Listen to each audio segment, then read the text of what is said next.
여러분 안녕하세요. 코로나가 다시 기승을 부리고 있는 이 때에 평안히 또 나날을 보내고 계신가요? 우리가 하나님께 항상 구함으로 언제나 안전함을 통하여 하나님께 영광 돌리고 또 하나님과 가까워지는 우리 모두가 되길 간절히 기원합니다. 오늘은 내 믿음이 크도다 라는 제목으로 함께 은혜 나누길 원합니다. 본문 말씀으로는 마태복음 15장 21절부터 28절까지에 있는 말씀입니다. 마태복음 15장 21절부터 28절까지에 있는 말씀입니다. 신약성경 25페이지에 있는 말씀이고요. 제가 봉독해 올릴 때에 눈으로 따라 읽어주시면 감사하겠습니다.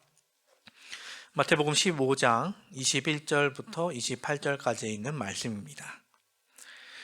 예수께서 거기서 나가사 두로와 시돈 지방으로 들어가시니 가나안 여자 하나가 그 지경에서 나와서 소리질러 가로되 주 다윗의 자손이여 나를 불쌍히 여기소서 내 딸이 흉악히 귀신 들렸나이다 하되 예수는 한 말씀도 대답지 아니하시니 제자들이 와서 청하여 말하되 그 여자가 우리 뒤에서 소리를 지르오니 보내소서. 예수께서 대답하여 가라사대 나는 이스라엘 집에 잃어버린 양 외에는 다른 데로 보내심을 받지 아니하였노라 하신대. 여자가 와서 예수께 절하여 가로되 주여 저를 도우소서. 대답하여 가라사대 자녀의 떡을 취하여 개들에게 던짐이 마땅치 아니하니라. 여자가 가로되 주여 올소이다마는 개들도 제 주인의 상에서 떨어지는 부스러기를 먹나이다 하니 이에 예수께서 대답하여 가라사대 여자야 내 믿음이 크도다. 내 소원대로 되리라 하시니 그 시로부터 그의 딸이 나으니라. 아멘. 우리는 복음서를 읽으면서 잘 알듯이 예수님은 공생의 시절 사역을 하시면서 정말 셀 수 없이 많은 사람들을 만나고 다니셨습니다. 그 중에는 나음을 받기 원하는 환자들, 병자들도 있었고 성경을 배우고자 한 랍비도 있었고 제사장도 그 가운데 있었습니다. 그러나 흥미로운 것은 예수님께서 만난 그 많은 사람 가운데 믿음을 칭찬받은 사람은 별로 없다는 것입니다. 되려 믿음이 적다고 책망을 받은 사람은 또 여럿이 되죠. 성경에서 예수님으로부터 믿음이 크다고 일컬음을 받은 사람은 딱 2명이 기록되어 있습니다. 한 사람은 이스라엘 중 아무에게도 이만한 믿음을 만나지 못했다라고 하셨던 로마 백부장이 있었죠. 또 다른 한 사람은 오늘 본문에 등장하는 이 가나안 여인입니다. 신기하죠. 믿음이 크다고 칭찬받은 사람은 2밖에 없는데 그 2 다 이방인이었다는 것입니다. 이 여인의 믿음이 다른 유대인들과 비교해서 무엇이 달랐을까요? 어떻게 율법이란 것을 먼저 받고 더 먼저 그것들을 행하여 지켜나가갔던 이스라엘 사람들보다 더 큰 믿음을 가졌다고 그들은 어떻게 칭찬받을 수 있었을까요?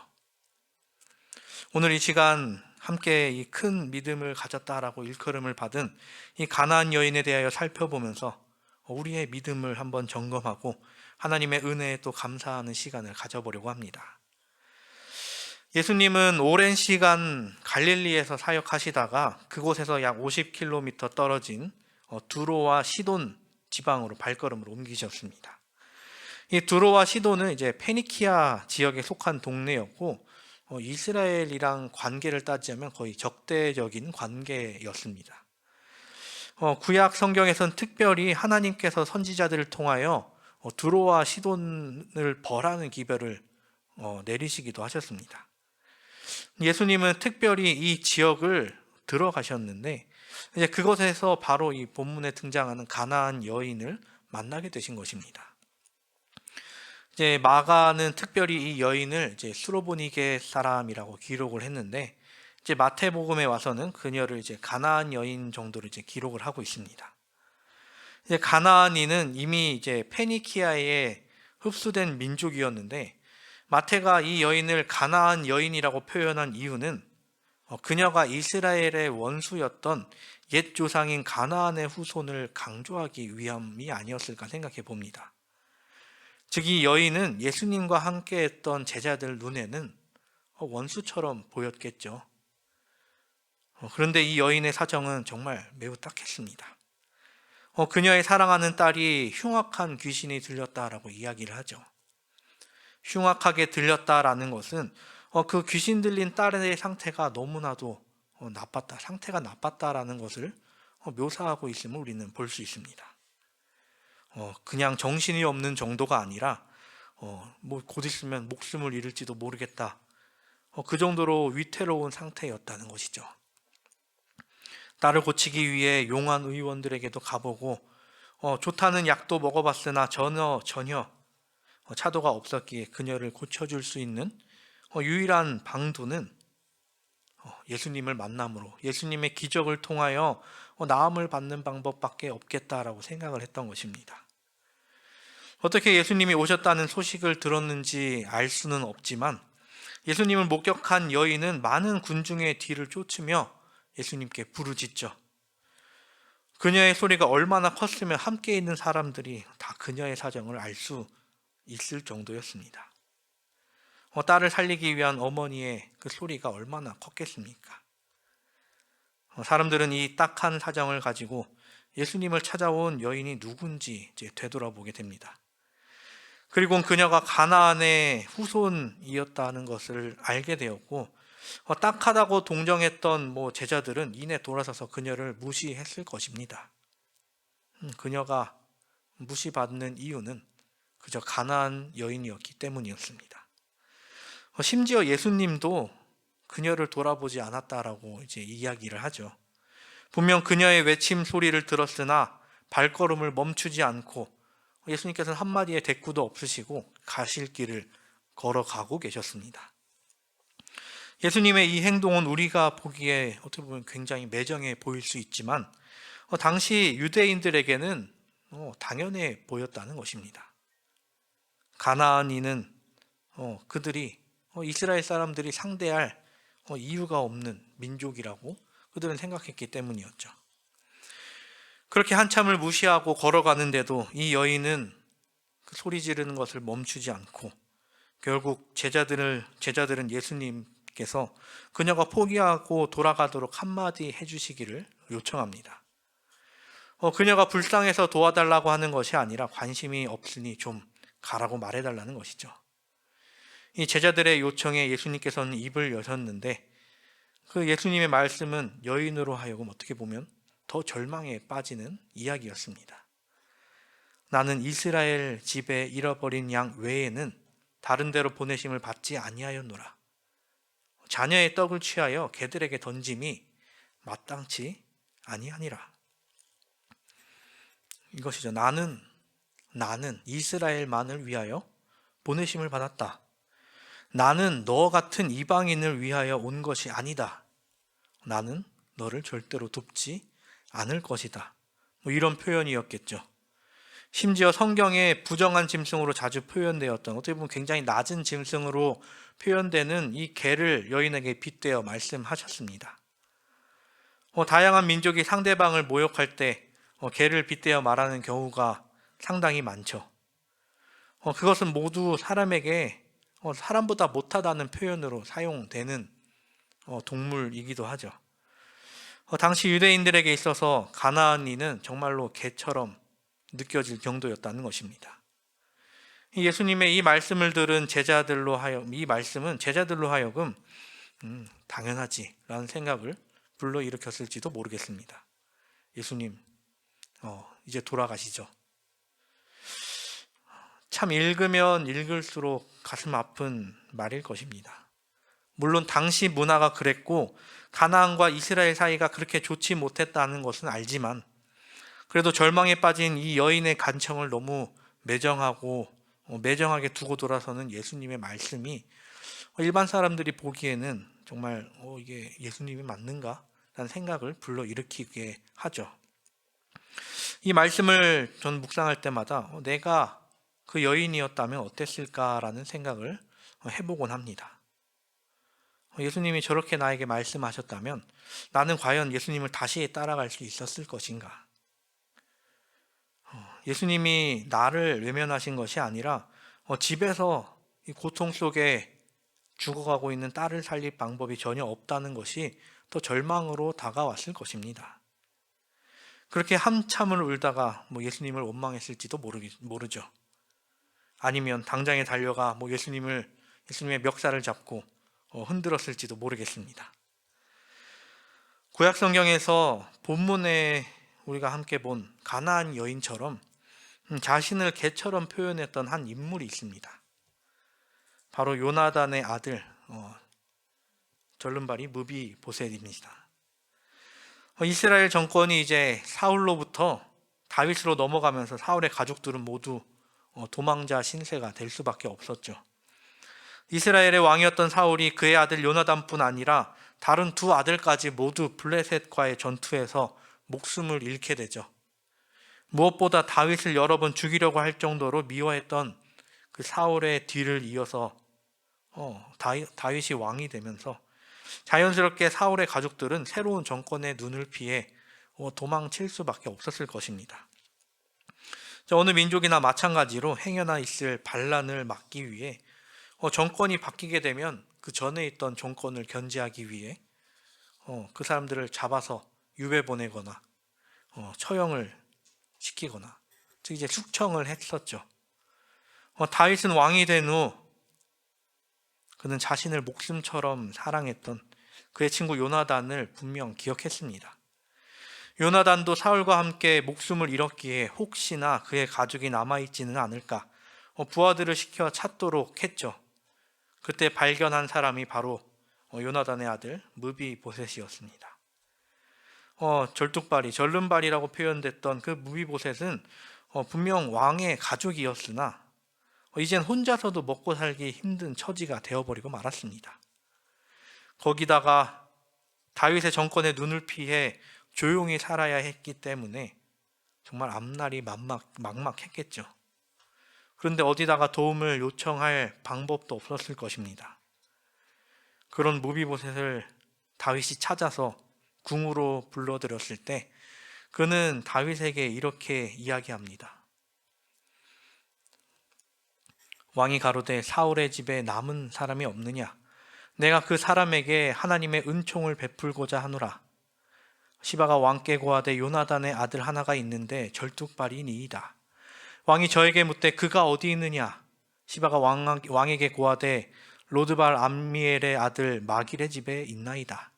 다윗 왕이 사람을 보내어 로드발 암미엘의 아들 마길의 집에서 저를 데려오니 사울의 손자 요나단의 아들 무비보셋이 다윗에게 나와서 엎드려 절하매 다윗이 가로되 무비보셋이여 하니 대답하되 주의 종이 여기 있나이다. 다윗이 가로되 무서워 말라. 내가 반드시 내 아비 요나단을 인하여 내게 은총을 베풀리라. 내가 내 조부 사울의 밭을 다 내게 도로 주겠고 또 너는 항상 내 상에서 먹을지니라.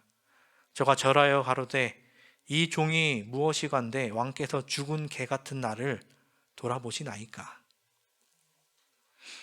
무비보셋은 자신의 혈통이 더 이상은 은혜 받을 자격이 없다라고 생각해 왔었습니다. 그러나 다윗은 무비보셋이 사울의 손자인 것은 전혀 개의치 않았습니다. 사울의 손자인 것보다 더 중요했던 것은 요나단의 아들이었다는 것이죠. 그가 자신의 사랑하는 친구 요나단의 아들이라는 것만으로도 그는 궁에서 왕자의 특권을 누릴 자격이 생겼던 것이었습니다. 이 무비보셋의 이야기가 어디선가 들은 익숙한 이야기 같지 않습니까? 무비보셋에게 축복한 다윗의 이야기는 우리를 향한 하나님의 구원의 섭리를 똑같이 보여줍니다. 어쩌면 우리는 무비보셋과 같은 존재일지도 모르죠. 자신의 노력으로는 어떻게도 구원을 얻을 수 없는 비참한 존재 말이죠. 그러나 무비보셋에게 요나단과 같이 우리에게 예수님이라는 구원자는 하나님에게 있어서 구원을 얻을 수 있게 하는 유일한 길이 되어 주시죠. 내가 아무리 하찮은 존재라고 할지라도 예수님께서 나의 구원자가 되시기에 우리는 하나님 앞에 구원받은 자로서, 구원받은 백성으로서 설 수 있는 자격을 얻게 된다는 것입니다. 이사야서의 말씀을 보면 이렇게 이야기합니다. 1장 2절부터 3절, 하늘이여 들으라, 땅이여 귀를 기울이라. 여호와께서 말씀하시기를 내가 자식을 양육하였거늘 그들이 나를 거역하였도다. 소는 그 임자를 알고 나귀는 주인의 구유를 알건만은 이스라엘은 알지 못하고 나의 백성은 깨닫지 못한도다 하셨도다. 하나님께서 이사야에게 가장 먼저 주신 이 말씀은 이스라엘을 향한 분노의 말씀이었습니다. 동물들도 자신의 주인을 알지만 그보다 못한 이스라엘을 바라보는 하나님의 심정이 어떠셨겠습니까? 그들을 위하여 얼마나 많은 복을 주셨는데 매일같이 불평하고 우상을 주인으로 섬기는 그들을 보는 하나님의 마음이 얼마나 아프셨겠습니까?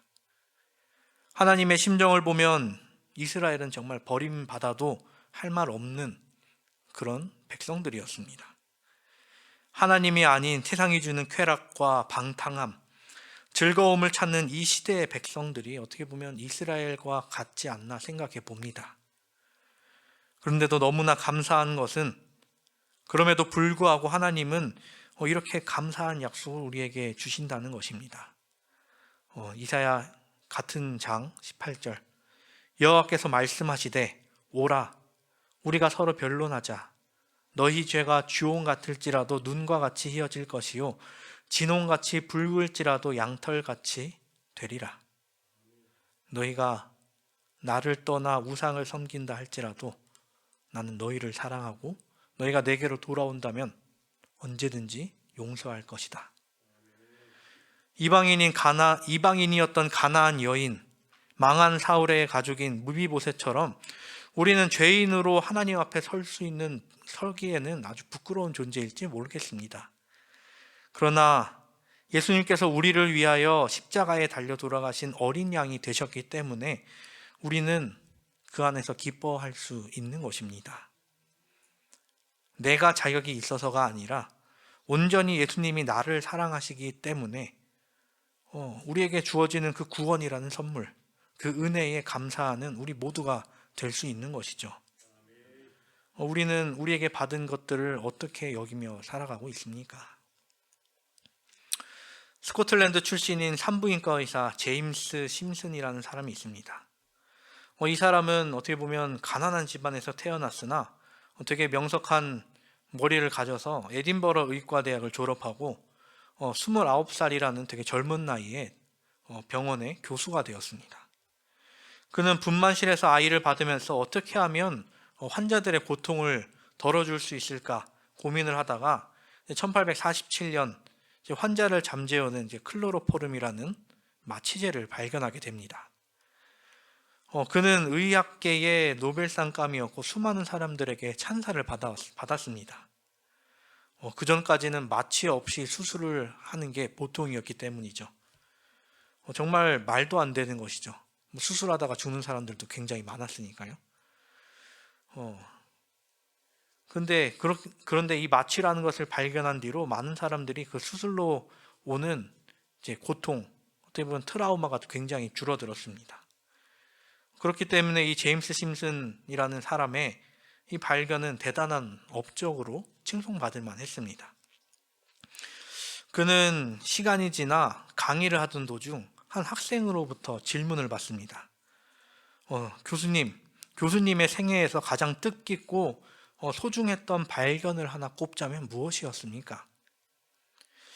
한참 고개를 숙인 채 고민하던 교수는 그 학생에게 이렇게 대답을 했습니다. 나의 생애에 있어서 가장 소중한 발견은 내가 죄인이라는 사실과 예수가 나의 구주시라는 것의 발견입니다. 어떻게 보면 의과대학에서 이야기하기에는 굉장히 엉뚱한 대답이었겠죠. 학생은 당연히 이 교수를 생각하면서 이 마취제 클로로포름을 발견했을 당시 사람들로부터 칭송을 받았을 때라고 생각을 했었습니다. 그런데 전혀 생각지도 못한 대답이 그의 입에서 흘러나왔던 것이죠.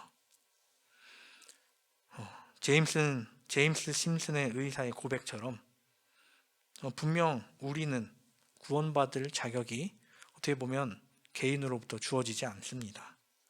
우리 모두는 죄인이죠.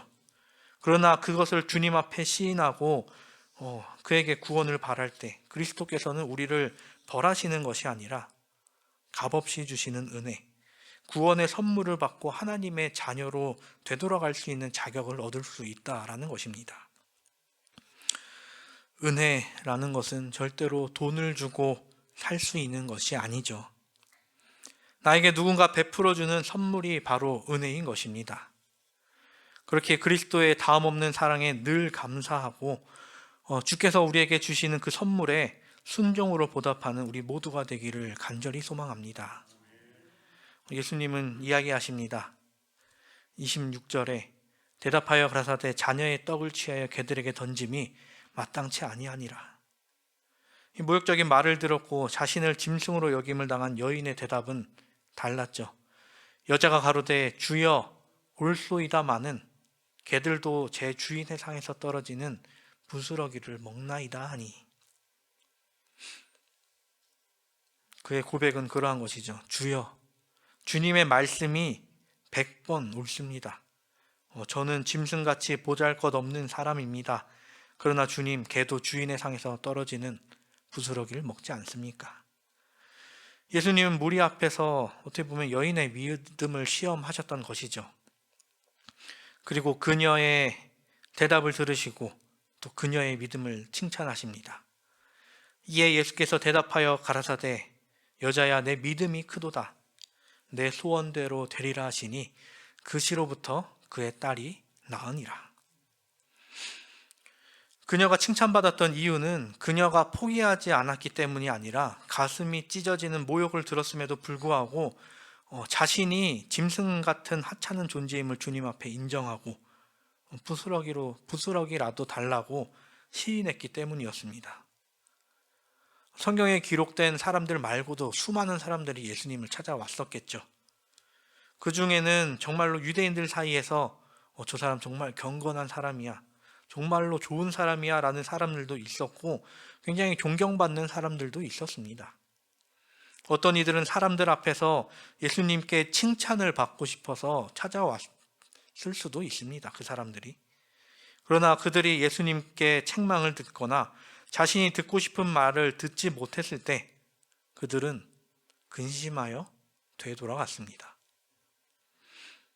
훈계받는 것을 좋아하는 사람은 없죠.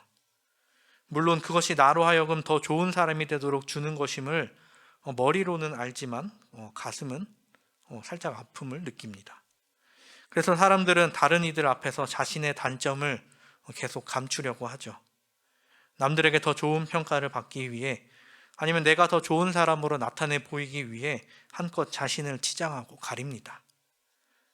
저도 지금 보이는 모습과 제가 집에서 보이는 모습과 또는 친구들 앞에서 나타내 보이는 모습이 다 다름을 저도 잘 알고 있습니다.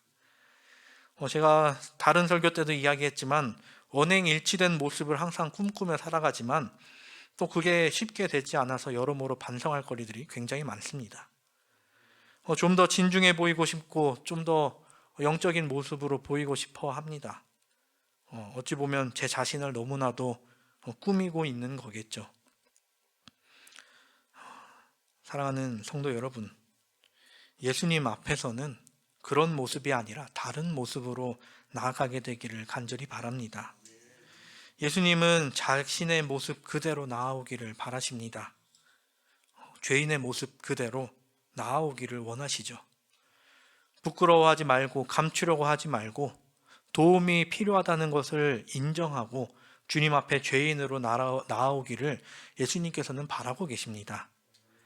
예수님께서 가나안 여인의 믿음을 칭찬하신 이유는 그녀는 예수님의 도움을 절실히 필요로 하는 존재라는 것을 예수님 앞에 인정했기 때문이었습니다. 화이트 선지자는 시대의 소망 401페이지를 통해 우리에게 이렇게 이야기합니다. 그 여자는 그리스도의 거룩한 감화에 즉시로 굴복하고 자기가 구하는 바 은총을 그가 능히 주시리라는 것을 전적으로 믿었다. 그 여인은 주인의 상에서 떨어지는 부스러기를 원하였다. 그 여자는 만일 한 마리의 개가 되는 특권을 얻을 수 있다면 그는 개로서의 취급을 기꺼이 감수할 것이다. 구주께서는 그것을 만족히 여기셨다.